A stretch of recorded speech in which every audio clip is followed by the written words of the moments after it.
You've seen how to check the configuration of your server using php-info. If you need to make any changes, you need to edit the PHP configuration file php.ini. The location of the file depends on your server. It's listed here as loaded configuration file. So that's the location of php.ini on my server. You also need to check this value here, additional .ini files parsed. Usually the value is none, as it is here, but it's possible that something else is overriding values in the main configuration file. We'll come back to that later. First, let's deal with the main version of php.ini that's listed as the loaded configuration file. php.ini is just a plain text file, so you need to open it in a text editor. In Windows, double-clicking the file in the File Explorer automatically opens it in Notepad. On a Mac, it doesn't have a default program to open it. So I'm going to use this program, Text Wrangler, which is a free script editor for the Mac that you can download from www.barebones.com. But if you're on Windows, Notepad is just fine. And because I've been working with php.ini, it's already loaded it into Text Wrangler. And lines that begin with semicolons, like all of these lines here, are comments. The configuration commands are on lines that don't begin with a semicolon. And because it's such a long file, it's best to use the script editor's search command to find the configuration setting you're looking for. So I'm going to search for error_reporting and then click next. And here is a line that begins with a semicolon. So that's a comment. That's not what we want. So let's search for the next one. And this line here doesn't begin with a semicolon, so this is the actual command. And the value of error reporting is set to E_all in uppercase. This is a PHP constant, so it must be always in uppercase. And this is the value that you should have. This results in even minor errors being reported. Some developers prefer a less strict level, but I think it's very important to see every error message, particularly when you're learning. So make sure that that is set to E_all.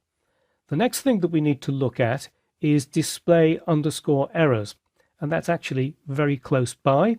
Here it is. In my version, display_errors equals on.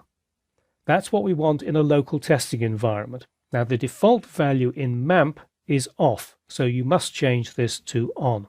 The last configuration command you might need to change is date.timezone. So let's search for that. And this is on a comment line, but the next line doesn't have a semicolon at the beginning, so that's the actual value. So date.timezone, I've set it to Europe/London. The value is normally a continent or ocean, followed by a slash and the name of a city. This is because PHP automatically adjusts for daylight saving time, and you can find the correct time zone setting for your location in the PHP online documentation. So let's take a look at that. And this is a list of all the supported time zones in PHP, and there's a very large number of them, and they're all organized geographically. America covers the whole of the American continent, north, south, and central. But something which is important to realize about America is that it doesn't include offshore islands. So, for example, if you're in Hawaii, you actually have to look in Pacific because that's where Hawaii is listed. And Europe, that lists most of the countries in Europe, but some offshore islands are listed as being in Atlantic. Find the correct location and then change the value of date.timezone in your php.ini. And when you've made the changes, save php.ini and restart the web server. Then reload the script that runs php-info.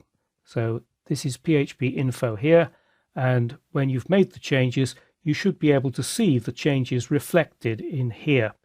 And those changes will normally be listed in core under local value, or in the case of date, also under local value, but of course not in the core section, it's in the date section. However, if the changes didn't take effect and a file is listed alongside additional .ini files parsed, that was up here at the top.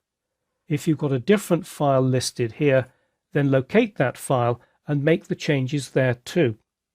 Making changes to your testing server configuration through editing php.ini sounds a daunting prospect because it's such a long file, but it's really quite simple. Just make sure you edit the configuration settings on lines that don't begin with a semicolon.